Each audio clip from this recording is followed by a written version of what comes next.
बलियापुर नामक गांव में एक सोल्डी नाम की औरत रहा करती थी। उनके दोनों बेटे शहर में जाकर काम करा करते थे। बड़ी बहू का नाम प्रतिभा और छोटी बहू का नाम सुनैना था। सोल्डी और प्रतिभा हमेशा सुनैना को तंग किया करती थी, क्योंकि उनके छोटे बेटे ने सुनैना से शादी अपने पसंद से की थी और सुनैना एक साधारण परिवार से थी।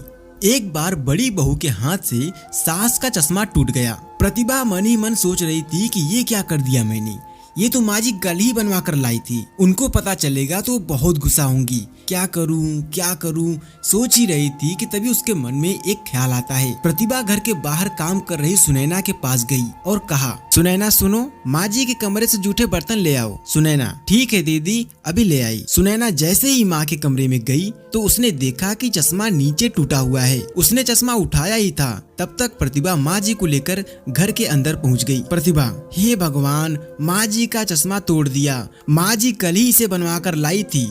ये क्या कर दिया तुमने सुनैना, कोई काम ध्यान से नहीं करती हो, तुमने कितना नुकसान कर दिया। सास बोली, ये क्या कर दिया तुमने, जब से आई है नुकसान पे नुकसान किए जा रही है। एक तो घर से खाली हाथ आ गई और जो अब मेरे घर में बचा है वो भी तोड़ना चाहती है। सुनैना बोली, माँ जी ये मैंने नहीं किया है, प्रतिभा दीदी ने मुझे बर्तन लेने के लिए भेजा था तो मैंने देखा कि चश्मा टूटा हुआ नीचे गिरा है। प्रतिभा, तू क्या कहना चाहती है कि मैंने तोड़ा है? सुनैना बोली, नहीं दीदी, मैं तो माँ जी को बता रही थी कि मैंने नहीं किया है। यहाँ प्रतिभा रोने की एक्टिंग करके दिखाती है। प्रतिभा, मेरी किस्मत देखो ना माँ जी, आपने देखा ना, आपके सामने मुझे गलत बना रही है। सुनैना, नहीं दीदी, मेरा ऐसा कोई इरादा नहीं है। प्रतिभा बोली, चुप रहो तुम, एक तो नुकसान भी करती हो, ऊपर से झूठ भी बोलती हो। सासू जी बोली, जाओ मेरे सामने से और दोबारा मेरे सामने मत आना जब तक घर का सारा काम खत्म न हो जाए, समझी?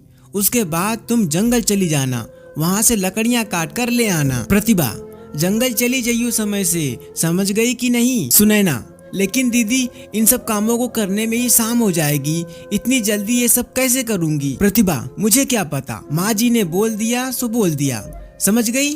सुनैना, माँ जी ये सब। सासू जी बोली, प्रतिभा ने क्या कहा समझ नहीं आया? सुनैना बोली, ठीक है माँ जी, जाती हूँ। बेचारी सुनैना उदास मन से वहाँ से चली जाती है।